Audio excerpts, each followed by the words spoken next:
तो फ्रेंड्स आप देख रहे हैं मुस्कान और मुस्कान के आने वाले एपिसोड्स में आप देखेंगे कि तीरथ राज सिंह अपने कनाडा के डेलीगेट से मिलते हैं और वो ये कहते हैं कि ये डील हम ही साइन करेंगे और उनके जो कनाडा के डेलीगेट्स हैं वो उनके घर पे आने के लिए कहते हैं। तो तीरथ राज सिंह कहते हैं ये तो हमारा सौभाग्य होगा कि आप हमारे घर पे आए। तो तुरंत तीरथ राज सिंह अपने घर पे गायत्री जी को फोन मिलाते हैं और वो बताते हैं कि हमारे कुछ फ्रेंड्स हैं वो हमारे घर पे आना चाहते हैं खाने पे और ऐसा करिए आप सब तैयारियां कर लीजिए, मैंने आपकी तरफ से हाँ कर दी है। तो फिर वो गायत्री जी से बात करके गायत्री जी हाँ बोल देती हैं और फिर वो अपने डेलीगेट से कहते हैं कि ठीक है हम आपका अपने घर पे स्वागत करेंगे और फिर प्लीज आप जरूर आइएगा। इतना कहकर वो जा ही रहे होते हैं तीरथ राज सिंह, इतने में उनकी नजर शेख पे पड़ती है जो उनके क्लाइंट रह चुके हैं उनके पोते के। फिर इधर आप देखेंगे कि अब वो ये सोचते हैं कि अब मिस्टर शेख को हम कैसे जाने दे सकते हैं, हमारे बहुत बड़े क्लाइंट हैं। फिर तीरथ राज सिंह जाते हैं अपने क्लाइंट के पास, मिस्टर शेख के पास। वो कहते हैं शेख साहब आप यहाँ और आप हमें एक बार किस्मत का मौका तो दीजिए। तो शेख साहब बहुत गुस्सा करते हैं, वो कहते हैं आपने पहले भी हमारी बहुत इंसल्ट की है। तो फिर सर जी कहते हैं कि आप एक बार मौका तो दीजिए, देखिएगा आप हर बार से ज्यादा खुश होकर जाएंगे, इस बार मैं आपका बहुत जोर शोर से स्वागत करूंगा, आप देखिएगा। तो फिर शेख साहब सर जी की बात मान जाते हैं, वो कहते हैं कि ठीक है आप जब इतना कह रहे हैं तो ठीक है हम आएंगे। तो सर जी कहते हैं कि ठीक है मैं आपके लिए पूरा इंतजाम करवा देता हूँ और आपके लिए मैं गाड़ी भेज दूंगा और प्लीज आप जरूर आइएगा। तो शेख साहब कहते हैं कि हाँ बिल्कुल सर जी, और इस बार ऐसा कुछ नहीं होना चाहिए। तो सर जी कहते रहिए इस बार ऐसा कुछ भी नहीं होगा, आप बेफिक्र रहिए।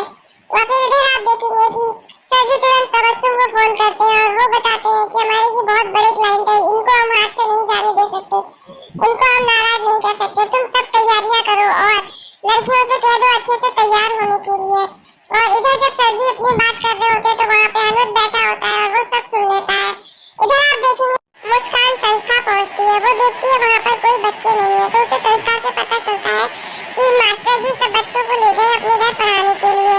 तो इतने में मुस्कान सोचती है हम चलो दूसरा काम कर लेते। इतने में गौरव वहाँ पर आता है, वो पूछती तुम कैसे आ गए? तो वो कहता है कि मेरी तबीयत ठीक नहीं थी तो मास्टर साहब ने मुझे घर भेज दिया।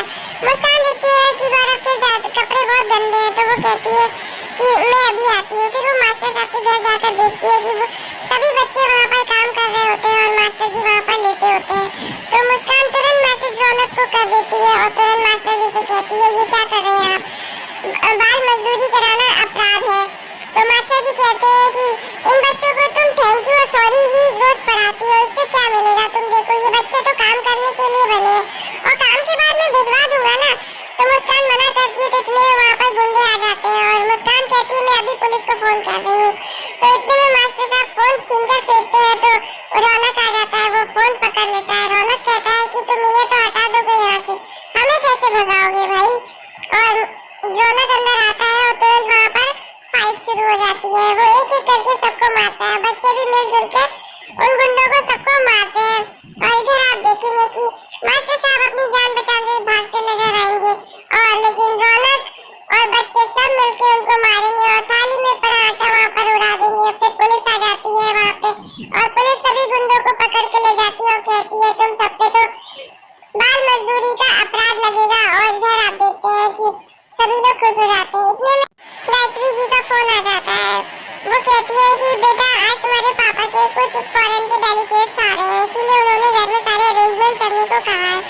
फिर वो फोन काटता है तो इतने में हनुमत का फोन आता है। हनुमत बताता है कि सर जी कोटे की लड़कियों के लिए कुछ प्लान कर रहे हैं, उन्होंने शेख साहब को भी इन्वाइट किया, ये वही वाले शेख साहब हैं जिनको पहले मुस्कान भाभी के टाइम पे किया था।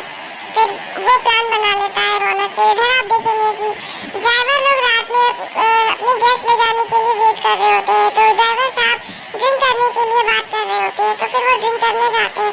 इतने में रौनक ड्राइवर के बेटे को बुला लेता है और वो ये कहता है कि तुम्हारे पापा बहुत पीछे आएंगे, तुम कह देना उनकी तबीयत खराब है इसीलिए तुमने उनको घर पे भेज दिया और तुम उनके गेस्ट को लेके जाना सर जी के। तो वो समझ जाता है। इधर आप देखेंगे सर जी कोठे पर तबस्सुम से कह के सारा अरेंजमेंट करवाते हैं और इतने में वो गायत्री जी को फोन करते कहते हैं कि मैं एक मीटिंग में फंस गया हूँ, मैं आ नहीं सकता, इसीलिए आप सारा अरेंजमेंट देख लेना। गायत्री जी सर जी के डेलीकेट्स को लेने के लिए गई होती है। इधर आप देखेंगे वो देखती है कि वहाँ पर कुछ कनाडा के भी डेलीकेट्स होते हैं, लेकिन वो समझ नहीं पाती है। तो वो शेख साहब के पास सीधे जाती है और वो पूछती है कि आप लोग क्या तीरथ राज सिंह के गेस्ट हैं?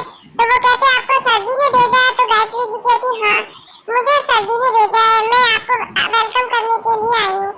तो शेख साहब उनके साथ जाते हैं गायत्री जी के, और गायत्री जी को देखते हैं वो सोचते हैं कि सर जी ने तो कोटे की रौनक ही बदल दी। जब ये इतनी है सुंदर तो इनके यहाँ की लड़कियाँ कैसी होंगी। इधर आप देखेंगे गायत्री जी सोचती है, रौनक से उनकी बात होती है। वो कहती है जब तुम्हारे पापा के जो गेस्ट हैं उन्हें मैं भी लेने जा सकती हूँ। रौनक मना भी करता है, लेकिन वो जबरदस्ती लेने जाती है। रौनक कहता है कि माँ आप अपना ध्यान रखना। इधर आप देखेंगे कि तीरथ राज सिंह अपने गेस्ट शेख साहब के वेलकम के लिए वहाँ पे सारा अरेंजमेंट कराता है।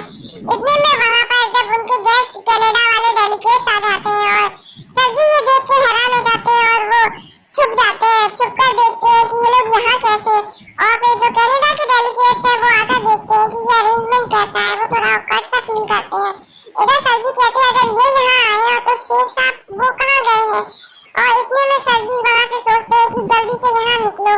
और इधर आप देखेंगे शेख साहब सर जी के घर पहुँचते हैं। वहाँ पर बहुत अच्छे से वेलकम होता है। वहाँ पे रौनक की बहनें दोनों लोग उन शेख साहब का वेलकम करते हैं, उनके ऊपर फूलों की बारिश करती है। जो शेख साहब होते हैं वो सभी लड़कियों को देखकर काफी खुश होते हैं। वो सोचते हैं कि इतना अच्छा वेलकम सर जी ने इस बार एक नई जगह पे हमारा वेलकम करवाया है, सब कुछ तो बहुत अच्छा है।